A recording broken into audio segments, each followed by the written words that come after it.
Hey, everybody.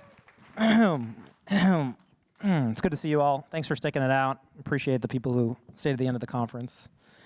So the title of this talk is Bitcoin is for Everyone, Decoding Bitcoin's Cultural Revolution, with my good friend Jasper Wigginsdorf, better known as AmericanHODL. It's a family name.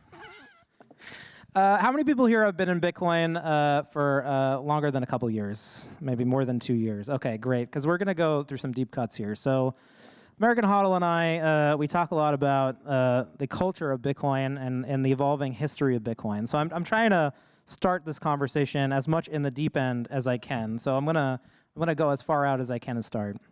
One of the things that I've been thinking a lot about Bitcoin and where we are is this question of, is this time different, right?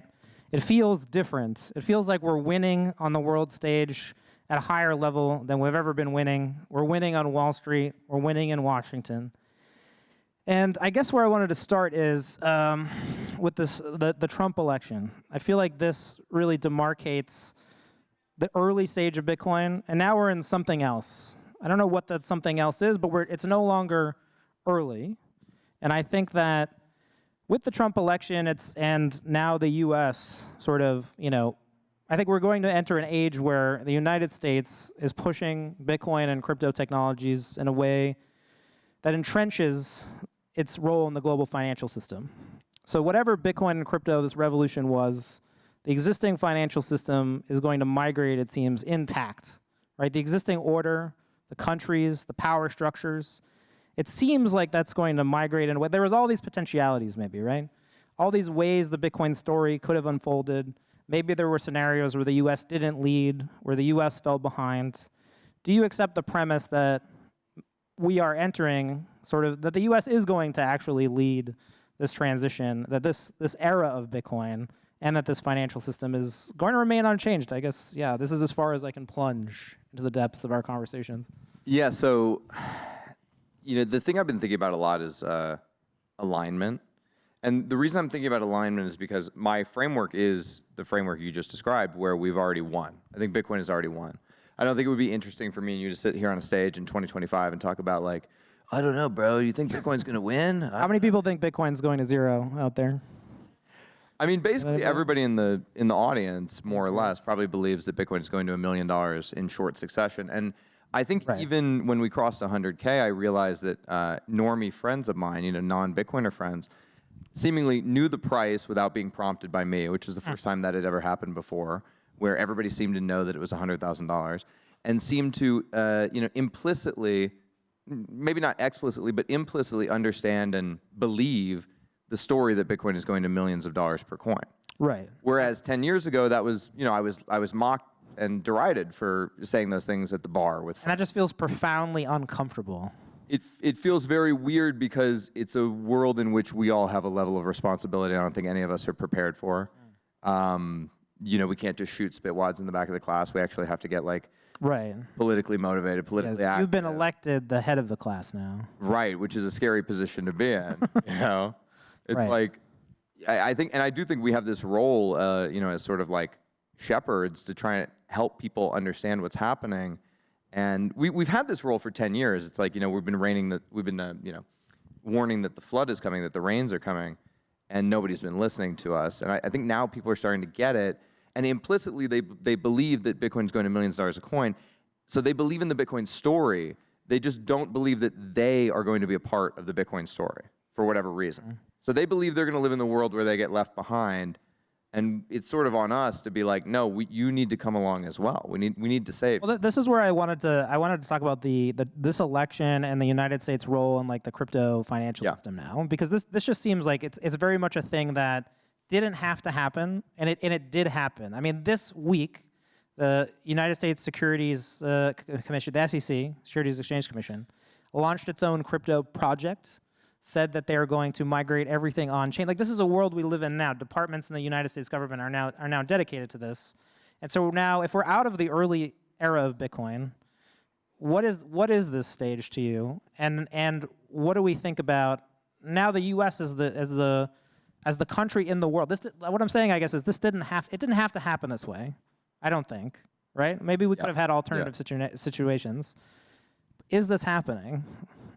It is happening, right? Yeah, I think so. And I mean, I think this is you could call this era the mainstreaming of Bitcoin, and it's us finally getting a seat at the adults table, right? Like when I was a kid and we go to Thanksgiving, we'd have to sit at the kids table. My grandfather told me that you can go to war or you can get married to get to the adults table, right? Really? And yeah, those were the rules. That's how you got to the big Those were the table. rules. And then I got married and I still couldn't sit at the adults table. I was like, what the fuck? You're still at the Bullshit. plastic This is table, bullshit. actually. Yeah, but I guess the third way is you can become a crypto millionaire. Right, yeah. But you're not uncomfortable. I guess the question, though, that with this era of, it just seems like the United States is going to try to use the non-Bitcoin crypto system to increase its power around the globe exponentially. Yep. And, we don't really talk about that, right? No, I think we should talk about it more. I mean, there's a lot there to unpack, right? Like, there's a lot of trade-offs. And I think the reason why the only way out is through and we need to walk deeper into the belly of the beast is because of the alignment thing I was talking about earlier. Like, we need to, number one, make sure that the state is aligned with us so that our lives don't become awful, because when the monetary system unwinds or there is some sort of sovereign debt crisis, we are going to be the scapegoats that everybody pins this on. Right. I think that's coming probably sooner than later. It's coming no matter what. I mean, people are going to scapegoat us, and they're going to be like, look at these awful tech bros who got rich off of the collapse of the system. Right. They perpetrated the system. This is them. Get them, redistribute their wealth, kill them, et cetera. Yeah. And I think one of the ways we can prevent that from occurring, that's real. And I think one of the ways we can prevent it from occurring is by championing things like the Bitcoin Treasury companies. Like, I see people on Twitter get this wrong all day long, where they're like, this is against the ethos of Bitcoin and blah, blah, blah. And it's like, dude, this is actually how we get your Aunt Margaret to have Bitcoin. We embed Bitcoin exposure in the public markets, and 162 million Americans have access to MicroStrategy's Bitcoin hoard via passive indexation, right? And then on top of that, you take the Americans that aren't invested in the American stock market, which is, 170 million, and you get the U.S. government to stack on their behalf. And then suddenly you have a hoard of Bitcoin that's for the people who were prudent and took, advantage of the stock market, and then a hoard that is for people that weren't. And then you have this other prong of BlackRock and Fidelity educating people to get 10% of their portfolios. And so you live in a world in which Americans can survive a sovereign debt crisis intact. And not only intact, but some Americans will profit. And then we have broad scale alignment for a new system. Wait, sorry, walk that back for me a little bit. Yeah. Why is there some people the people who hold Bitcoin win in this realignment? Everyone holds Bitcoin in this realignment if we do it correctly. That's what I'm saying. That's the reason why the U.S. government having Bitcoin and the Treasury companies having Bitcoin is important. So work the stablecoin thing into that, because that's the thing that I still. Well, so the I can talk about that. Here's my view on it. I think the stablecoin thing is going to allow them to hide monetary inflation. Sure. So right, agree. global M2 but probably at a scale that we don't even appreciate yet. 100%. So global M2 doubles roughly every 10 years, but they're not going to count stablecoins in the monetary expansion. And so they're going to be able to hide God knows how much money printing that they can do in the stablecoin system. Simultaneously, the U.S. dollar stablecoin. So one of the things I follow the international news, right? So they're talking about it in China now, launching the stable yuan. Yeah. You can read about it in Korea right now. There's parliamentary meetings where they're talking about losing national hegemony because they will lose the stablecoin race to the U.S. dollar. And they're talking about this in Russia, where they're talking about the stable ruble. And so, these countries are now waking up to the fact that they're going to lose this race to the United States. And this looks like the U.S. dollar just eating all these currencies. So I don't understand how the U.S. dollar doesn't immensely benefit from this specific construction, right? If you have a scenario where the United States is pushing stablecoins abroad, those stablecoins eventually knock out all other currencies over a long enough time. Yeah, so that's like dollar milkshake theory via stablecoins. I think we're going to live in this world in which the sovereign debt, nothing can prevent the sovereign debt crisis, in my opinion. I think the dollar will continue expanding outwards in the form of stablecoins. But demand for dollars goes through the roof during that intermittent period. Exactly, right? I mean, the demand for the paper mark went up, expeditiously during Weimar Germany, right? So, I mean, when you're living through a global, no one has ever seen a global, we've never had a reserve currency that's a fiat currency, number one.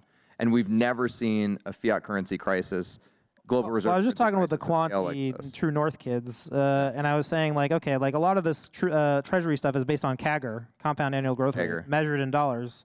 So if the dollar gets stronger, does the CAGR of Bitcoin goes down? I just feel like we're entering a period where, how are you not more worried about what's going on with the stablecoin apparatus that's being constructed? Because it just seems like it was created almost overnight by a small group of people in a way that like there was no broad community discussion about, you know, we should get the United States to be cool with issuing stablecoins and use that to increase U.S. hegemony. That wasn't a Bitcoin native conversation.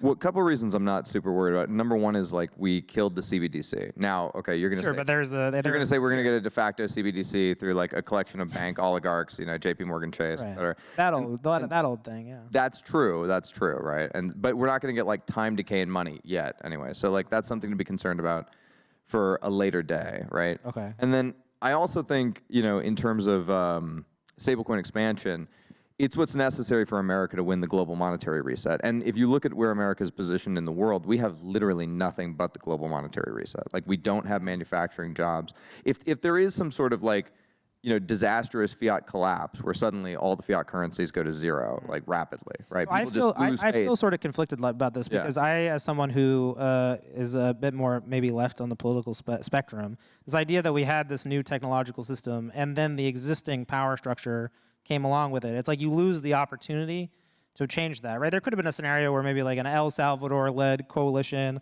there could have been a scenario on the global stage, right? There could have been something different, yes. And now there will not be something. So there was all these potentialities, and now because the United States is doing this, it seems like there's definitively not those potentialities are off the table. Those are gone. I think that's true, and I think we're living through some sort of an elite counter-revolution, and like I think the best you can do in any sort of elite revolution is get about half the seats. Elite counter-revolution? Yeah, what I'm saying is... How many of those have you been through already? Tell us about that. How was that? I think the best you can do in any sort of elite revolution is get about half... There's been an American HODL in every age. He actually just time travels. That's true. Yeah. That's true. I was there with Robespierre. In the Russian Revolution. No. No, listen, I mean, the best you can do, when you study history, like the best you can kind of do is get about half the seats at the table because the money never, you know, it doesn't just go away. Like the people who have ill-gotten gains in fiat are the people that we call cantillionaires. Those people are going to be able to easily port their money into Bitcoin because they're not stupid. And there's like this X where Bitcoin and fiat cross, and at the, you know, center point of the X, you're going to be able to easily port your wealth into Bitcoin. Right? Now, some portion of very stupid elites will be like dodo birds and get just absolutely obliterated, and Bitcoiners will take their seat at the table. Right? And I think that's about the best we can do. And we come to the table with a new idea, which is, you know, our part in the elite revolution, which is we're saying, hey, I don't think we should change the rules of the game midstream anymore, because that's the game that you're all used to playing. We want a fair rule set enforced by code. That's what we want, and we would like that in as many systems as we can possibly get. You know. So you're not concerned about the stablecoins, but it does feel like we're in this. Not overly concerned. Not overly concerned. It does feel like we're entering a period where people are openly talking about the 4-year cycle being dead. Yeah. And this is generally the part in the cycle. How many people here believe in the cycle theory? Do we like cycle theory? Cycle theory? I'm a cycle theory person. But like when you start thinking this time is different, usually that's how you know you're in the later part of the cycle. So I have this tremendous conflict right now where it's like I simultaneously do agree with all the people who are saying, oh, next year is going to be a bull market. There's all this structural change. Regulation is coming. Banks are coming. Institutions are coming. They get it. This time is different. But I've lived through so many experiences where that is the exact hallmark of the later stage of that cycle. But I also really do think that with this change in the Trump administration, the idea that all these potential things that could have happened won't happen, and that we are going to get a U.S.-led transition to this new financial, that's just such a seismic thing. It feels very definitive. And so now I'm sort of trying to say, it's like, okay, is this time different? It's like, is this time really different? I mean, I think the answer is probably yes. Although I'm still in this, I'm in the same spot as you are. Now I just feel less confident that it's. I know. Well, I mean, look at it. We're up like 21% year to date right now. Like, is that really a bull market, or we're all going to sit here and pretend like we're in a bull market? Like, we're not really. How many people think we're in a bull market right now? That's a very low amount. This is the weakest bull market I've ever seen in my whole life. Like, this bull how many people sucks. think this time is different? Let's get a show of hands. This time is different. Okay. So that's consensus. Most people think. So that now we're going. Yeah, we're late. We're late now. But this is what I mean. Like, it's like, how do you really know? Because eventually there will have to be a time that it's different, right? Like, it's right now. Like we just said. All right, we'll go home. It's different. Okay, there's no more bear markets. They're over. Yeah. And the other times we said that, we were just We're gonna have bear markets. I just don't. if you look at the way that the institutional money is trading this thing, like they won't let the RSI get above 70. Like they have a totally different. You're doing trading now with the little signals. Yeah, they just have a totally different perspective. TA, you're a TA analyst on the side, right? They have a totally different perspective than the rest of us. Follow American TA on Nostr. And essentially, like there isn't enough retail money left to pump Bitcoin anymore. Like 80,000 Bitcoin just got sold. Got gobbled up by the market. That was wild. Right. Oh, that was crazy. Yeah. It was like 3 bear whale. We used to have everybody remember bear whale? Somebody sold 30,000 coins in the market, and it was like a whole cultural event. And this one was a blip. People were like, we got to team up to take down There was art about it. There was lore. This just went off and nobody cared. Nobody even noticed. Nobody even noticed. It was hardly a story. Yeah. By the way, titillizing thing is I heard that was a elaborate boating accident. Really? Yeah. What does that even mean, elaborate? It just means that somebody who sold that Bitcoin wanted people to know they were selling Bitcoin very publicly. But that's not all their Bitcoin. Oh, interesting. Yeah. Okay. Must be nice to have more than 80,000 Bitcoin. Well, we know that they're out there. Okay, so this time is different. Do you think the next year is going to be a bull market? I mean, I would say, yeah. I think, like, in general, I mean, we're really dependent on what the global economy does and how, like, Trump's faux tariff war shakes out. But, like, if we get, a decent economy and we get a new Fed chair and we get some monetary inflation, like we get some printing, then yeah, I don't see a reason why Bitcoin wouldn't pump, right? Right. And I actually don't see a reason why Bitcoin and the Treasury companies won't continue pumping for a few years. Do we want to get on the Treasury companies? How many people are suit coiners here? How many people own a share of a Bitcoin company stock? I do. Wow, that is shocking. Shocking. All these people on the public markets. They're all doing their part to help their Aunt Margaret, get some Bitcoin exposure. You know what I mean? So okay, I think we're both bullish on the Bitcoin Treasury companies. In general, I'm not all of them, but I'm bullish on the concept. So what I'm bullish on is this idea, and I think a lot of people overcomplicate it. There's a lot of things about the Treasury companies that are a bit quanty and like obscure, but it's this idea that if you're going to invest $1 in a company and get more Bitcoin back, that I think I long-term believe in. That people will evaluate companies based on their Bitcoin returns in a Bitcoinized world. That has to become the standard at some point. Yeah. The question is, are we there now? Not quite. Like, not entirely, right? I think it's obvious that there are going to be some clear winners. Like, I think MicroStrategy is a clear winner. It's hard to say that a company with 600,000 Bitcoin is going to lose in a hyper Bitcoinized future. Right. Yeah, that would be a tough one to draw. Right. Exactly. What would be the conditions in which they lose? Well, they'd have to lose the keys to the coins, I guess. Yeah. They would have to be the James Howells of companies. The thing I'm worried about is that there are, number one, it's weird to see a bubble start to form and all the players involved. So like, me and you know all the people involved, and then I start to think like, why are there podcasters on the board of these companies? Well, I think like the culture. It's not necessarily we talk a lot about sign, We've talked a lot about cultural realignments. Like a lot of our current conversations have been about this. That the Bitcoin culture sort of morphs and sort of moves Bitcoin forward in certain ways over time. And the idea that like we're now going Trojan horse into Wall Street feels right? Like that was going to happen at some point. And so, I feel a tremendous amount of nostalgia for the 2021, 2022 era. This idea that there was a counterculture. Bitcoin was a counterculture. It was a culture. It felt like, everyone on Twitter, we were making art, memes, everyone was participating. It was very egalitarian.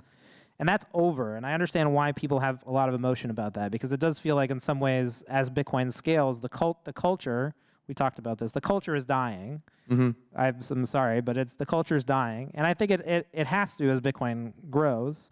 And the analogy that I use is that, we all, I think, lived through the internet cafe era of Bitcoin. We went to an internet cafe, we hung out with our internet friends.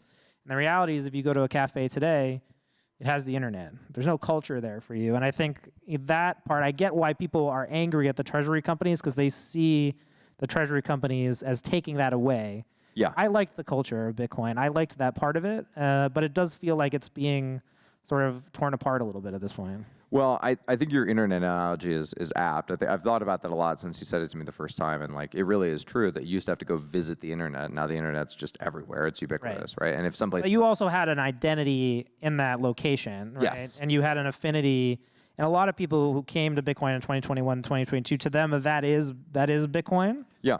And the Treasury companies, they don't provide that, right? The Treasury companies are all financial. One thing that we've seen repeatedly over the years is that anybody who has too static of an idea as to what Bitcoin is gets obliterated. They get blown out by the movement. Roger going Ver. forward. Yeah, the Roger Ver syndrome, you could call it. I think that Bitcoin is an evolutionarily adaptive system that like from simple rules, complexity emerges upwards, and so. If you are saying I'm the gatekeeper of Bitcoin, I'm the arbiter of Bitcoin, I know what Bitcoin's all about. Simon Dixon. Generally, those people have not done well around here. No, I mean Simon Dixon was arguing with somebody on Twitter Spaces the other day, telling him, I know what Bitcoin's about. You don't know what Bitcoin's about. I know what Bitcoin's about. Yeah. It's like Bitcoin's about a lot of shit, man. Right.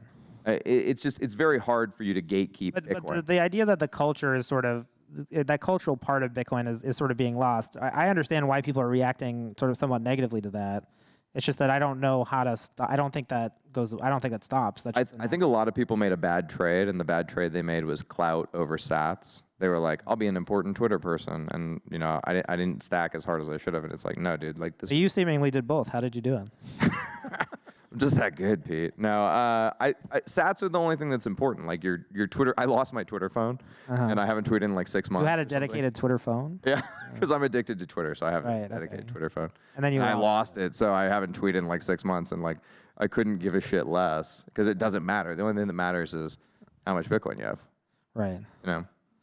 In the world, there's nothing. I think a lot of people thought that they were going to be brought in. This is the thing: is like the mainstreaming of Bitcoin is causing people who thought they were going to be brought in front of like the board of BlackRock and be like, this is Buttman420 on Twitter, and he has a lot of thoughts. He was here before you, so Larry Fink, sit down and shut up. Though I have heard about some of those conversations, to be honest. Yeah. Right, exactly. Well, I think those people thought legitimately. I think actually more of that has happened than many of the OGs are upset at Michael Saylor. I think Roger Ver is sort of upset at Michael Saylor because they all see him. I think Trace Mayer is sort of upset at Michael Saylor. Oh, sure. Yeah. I think they all see him as inhabiting the role that they should have played, that was rightfully to be theirs. And I think there's a lesser version of that on Twitter where people are like, I was so early, I was so important. Right. So I've laid out sort of this idea that like the Bitcoin culture right now is sort of being carved up, and it's being carved up by different groups that are basically trading off the cultural values for larger gains. So which is accurate, yeah. So I'll basically lay it out. I've sort of said there's 3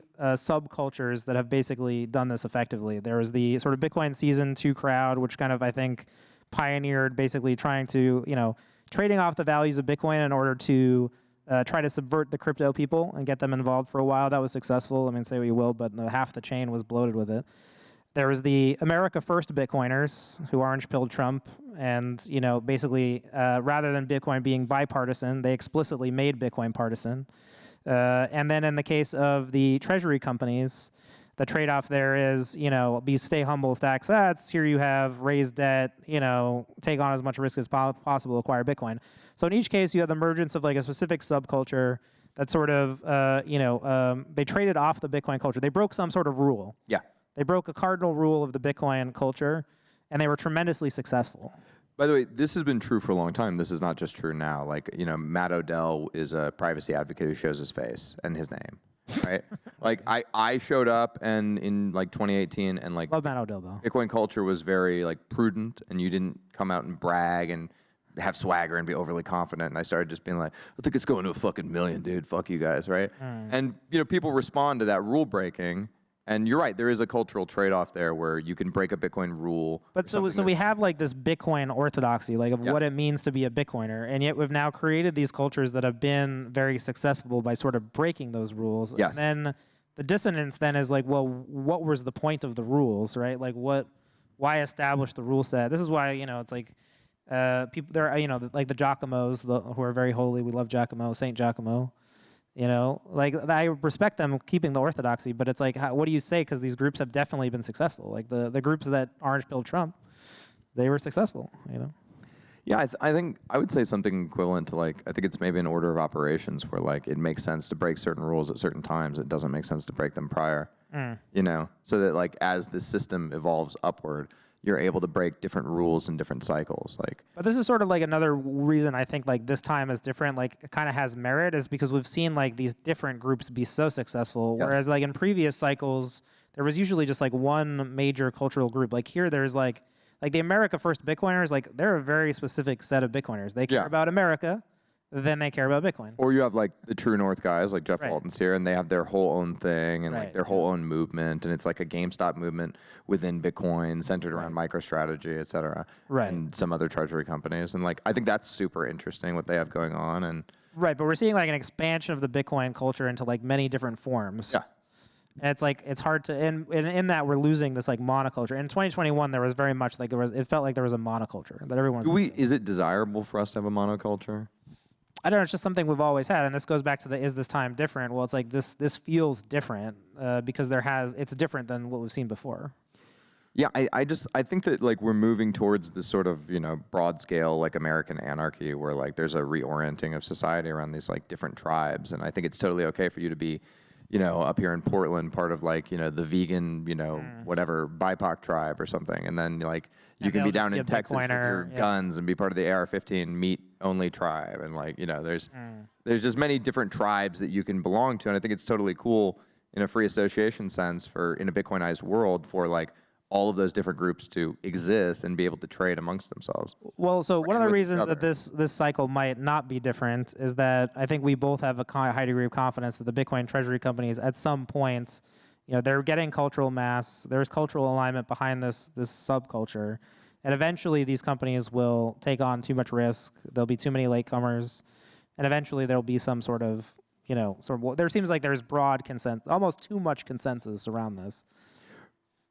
So maybe this time is different is that all the idiots we know running these companies become the next billionaire. Right. They're just all successful. And it just all works out and it's just perfect. Well, you've said that, you know, well, I guess it's like, so the question I guess is like, it feels like the late 90s now. I don't know if it's 96 or if it's 99. Yeah, I think it is analogous to the dot-com bubble. It feels like we're in the late 90s. I wasn't there. I was 5. I think it's predicated on this idea I said earlier that I think that people believe that the Bitcoin story is happening and they just believe that they're not going to be a part of it. And I think the treasury companies offered this like magical time machine back to 2015 where it's like, step in, young man. This goes back to your leverage on your Bitcoin. And we can make you all the profits you should have had you not been, you know, resting on your laurels in 2016. How many people here think that Bitcoin treasury companies are good for Bitcoin? They're doing a valuable thing for Bitcoin. Okay, that's what you're saying. It's a lot. I think so. Yeah. What do you think? No? I think they are. Yeah. Yeah, because again, I think this idea that companies denominating their success in Bitcoin is a natural progression. Like we've talked a lot about how Bitcoin strips a lot of ideas to their core, and a lot of the Bitcoin cultural story and its progression is we end up at like the next financial primitive. And like, what is the company? The company is an organization of people who through their efforts and labor want to outperform the cost of money, right? Like, so people invest in equities because they would otherwise be holding money because they want to outperform money. So if Bitcoin is money, there will eventually be a class of companies and people who come together. So it feels like, this is why I think I'm bullish on the Bitcoin treasury companies movement. It feels like at some point we were going to get to this question of in order for there to be a Bitcoin-based economy and for Bitcoin to be money, you have to have the emergence of a Bitcoin company. And the Bitcoin company's purpose has to be to outperform the cost of holding Bitcoin. Otherwise, there's no point in having company. Yeah, 100%. I mean, I think it goes back to the point I was making about, you know, passive indexation and getting exposure to the most amount of Americans. I think that's the good thing about these treasury companies. Now, one thing we should probably talk about is the nationalization inevitability. I'm not even going to call it a risk. Like, I think that you're talking about like some company being nationalized, like so MicroStrategy. Well, I think that if the U.S. government needs Bitcoin, and there's let's say 3 million Bitcoin in the public markets, there's about 1 million Bitcoin in the public markets today. If there's 3 to 5 million Bitcoin in the public markets, and the U.S. government needs it and doesn't have enough, what are they going to do? They're probably going to take the Bitcoin. They'd buy it on the public Right, markets, right? Yeah. Yeah, they're going to nationalize MicroStrategy. You know? There are companies there are companies now that have more money than the government, right? Like, isn't that true? I don't actually know that. Do you think that'll be allowed to stand? Do you think that Michael Saylor will be allowed to be the Dutch? But like, why is company? why is Tesla allowed to be so powerful, right? Like, why is Elon? You know what I mean? It's like, well, he has enough resource. He commands enough resources. Like, but compared to America, Elon is small. He's tiny. Is he? I don't know these. Yeah. I don't know numbers. Yeah. Numbers guy. Elon is very tiny. He's smaller than America. But in Bitcoin terms, we might get a world in which MicroStrategy has more Bitcoin than the U.S. government. At which point is the U.S. government? But aren't there always resources that somebody has more of the U.S. government than? Like, somebody has more oil than the U.S. government, right? Like, within the United States, like Exxon must have more oil. Like, they're allowed to progress and be a company. So you're basically saying, like, as long as we're still taking dollars at the end of a barrel of a gun, the U.S. still has power? Is that what you're saying? I'm jumping the gun. I'm just making the very banal observation that other companies have a lot of resources that the government. Well, I'm saying is the U.S. government's ultimate power though the force? Like, the U.S. government isn't going around like extracting like all. Is its ultimate power the fact that it can force us to take fake currency at gunpoint? Well, sure, but yeah. But I don't know what that has to do with the bit. Like, What I'm saying is, like, you don't need an infinite amount of hard. Okay, in a monetary reset, you need hard assets. Where's the reset? Because in a world where the stablecoins are proliferating and they're the currency against Bitcoin, like, what's the reset? Well, I think that what's resetting? Global inflation is taxation without representation, right? And so if you're in a dollarized economy in Africa somewhere or in Latin America somewhere, and you have no say in the political process. Countries are eventually going to promote Bitcoin. But what I'm saying is, if you have no say in the political process of America, but you're getting devalued by American decisions, how long are you going to sit there and take that? Say the dollar becomes, the U.S. dollar stablecoins proliferate, it knocks out the other currencies, then you as a country embracing Bitcoin makes a lot of sense because you're depowering the dollar. Yeah. Yeah, and then by the way, speaking about the expansion of stablecoins, when you start to look at a place like El Salvador, and you start to kind of conceptualize it through the lens that like El Salvador. What do we think about the El Salvador thing? Is such a mind fuck. Is it that hard to figure out? Really, I'm just gonna say shit now. I think I think that El Salvador is a dollarized country. The CIA operates in El Salvador. El Salvador has a dictator. You can run a parallel economy with digital currencies in conjunction and use it as a test bed to figure out what's going to happen in your economy. Is it that hard to figure out what's going on in El Salvador? Oh, I don't know. I didn't understand half of what you just said, but but it seems like that part of the Bitcoin story, right? Like, it hasn't been as successful as we wanted, right? Obviously. I don't know. I think somebody got a lot of interesting data out of it. It just wasn't us. Right. Interesting. Yeah. Well, it's like moving on from the 2021 cycle into this cycle. And so I guess, what do you think if every cycle has a contribution, right? Like, maybe we're building a culture to find something out, to progress our understanding of Bitcoin, right? Maybe that's a thesis that I have, is that, if there's a reason for like kind of the Bitcoin culture and the industry, it's for us to progressively figure out what a Bitcoin economy will look like. It's like, what is this chapter? Like, what are we trying to figure out here at this point?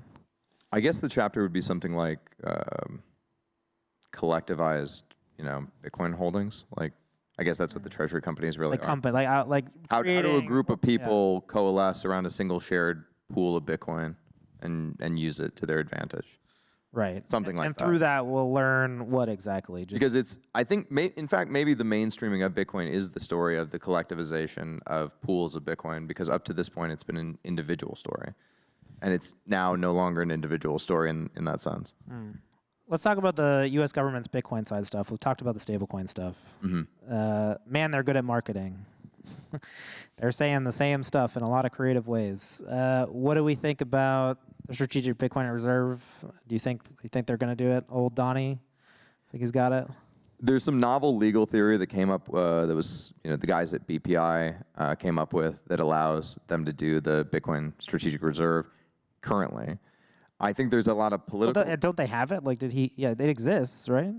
It's just we don't know how much Bitcoin is in it. Like, they have one. And Schrodinger's. It's like 20,000 Bitcoin. They're going to move into it. It formally exists. Treasury had to come up with a report.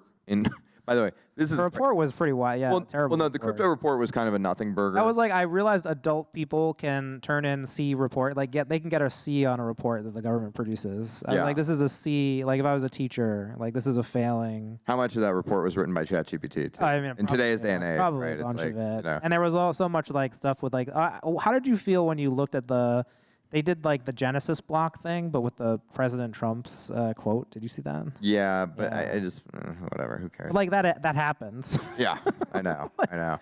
Like we have to. I feel like a moment of silence for like, like we saw that exists now. I mean, living in a world in which Treasury had to produce a report that they delivered to the executive branch about how to stack sats. And it was bad. It was just like not good. Well, no, that's not the They're report. like, let's just put a bunch of goofy Bitcoin shit in here. By the way, that's not the report that Treasury came up with. Treasury came up with the report that they delivered. Oh, yeah. Okay, so you think like the real one is like... So there's a real one behind the scenes that none of us got access to. Right, and this is just like they decided we can't release this at all. It's here's some just like weird ChatGPT here's some like, ChatGPT version of it with a bunch of flags. They're like, oh, stick a Hal Finney quote in there. They'll fucking love it. Trump coins on page 36. You're going to love that. You know, right. Like that's, yeah. Yeah. No. I think that essentially that just the fact that we're living in a world in which Treasury is actually talking about how they can stack more Bitcoin for America is pretty crazy. I do think that like on the point of the Bitcoin strategic reserve, I think it's going to probably have to happen through the front door via Lummis's Bitcoin. My doomer scenario, maybe I'll just paint my doomer scenario. If I'm going to have like this time is not different and like we get a huge ass bubble, like here's what happens. So Treasury companies, they just start stacking real hard. They get overexposed. They drive the price up. If I'm the Democrats right now in the United States and I'm saying, okay, there's more than a 50% chance that this crypto market's going to go down by over 50%, and our midterms are next November, I'm just going to run real hard against Donald and the Republicans and say, like, you blew up our economy, blah, blah, blah. Like that's a real powerful chip. If I'm the Democrats and I'm sitting around and I'm like, I want something to really just whack this guy with, that's why be pro Bitcoin crypto. I don't think they have that incentive, and I think it's pretty likely you get a situation where stablecoin stuff is going, starting to hit the market. You have J.P. Morgan turning on Bitcoin services, all these treasury companies raising, market gets overexposed, Bitcoin hits 250, corrects by 50%. There's so much exposure to the public markets to this crash. You actually have a U.S. economic sort of recession or something that's led by Bitcoin and crypto stuff, and then, none of this legislation actually ends up going through. The timeline on this is next 4 months or into... Also, the midterms are in November 2026. Yeah. So Sam Bankman-Fried in last cycle, the blow up is October 2022. Yeah. So if you're the Democrats, just playing adversarially, you really just want to win, right? And that there's some percentage chance the crypto market, just because it blows up all the time, just does this, right? So totally. It runs up and it blows up, and then you're going to have Donald. You can just really just beat him over the head with that. I think that's pretty powerful, right? Like why? If they get that, they should use that. Yeah. Absolutely. That's my bear case. Like, Yeah, I mean, I don't like discount the fact that could happen. That could happen. Sure. What's your bear case? I think that I'm more of the opinion that we're in the sort of the beginnings of some sort of a .com style thing. Right, you're this time is different. Yeah, I'm going to go this time is different. Like where, like we're in the beginnings of some sort of and again, the reason why is because people believe in the Bitcoin story now. They believe in it.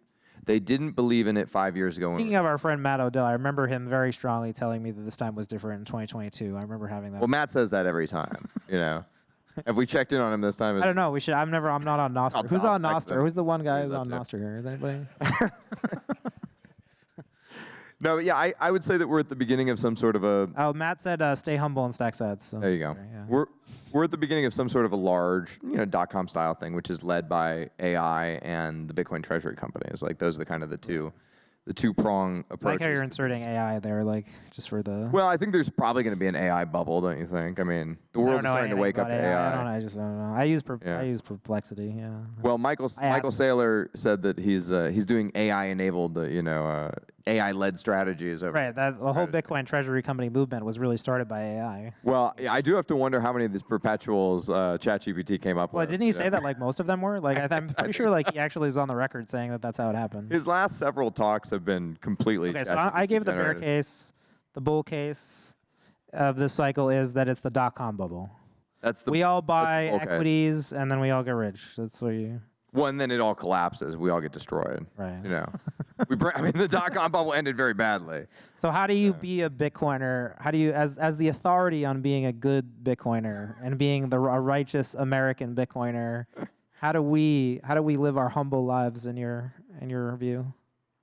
Yeah, I think you just have to embrace the inevitable. You know, just HODL through. I mean, is there anything else to do? Stack sats and HODL, and stay humble. Well, it does. I mean, my thing. It's all the right things now, we always say. It hasn't changed. The thing that I struggle with is I think that there's going to be a point where we all can't have an impact on Bitcoin anymore. It's right now. We don't have an impact on Bitcoin. No, I don't think that's true because the Treasury companies show exactly why we still have an impact right now. People are making financial metrics of how to value Bitcoin companies. We're still in the period, but eventually we get to a period where we can't anymore. Okay. You're wrong. But at some point we won't. And I think that, I don't know, we talked about this, right? It's like, when do you step away? I want to do my history thing. I want to write my history book. But when does that history end? It's like, how do we know that period is closed? Yeah. I mean, personally, I still very much care about the average person understanding Bitcoin, being able to get Bitcoin for themselves and their family and be able to protect themselves from what I believe is coming. And I think that's the most interesting thing. I don't care if Michael Saylor makes another quadrillion dollars. It doesn't matter to me.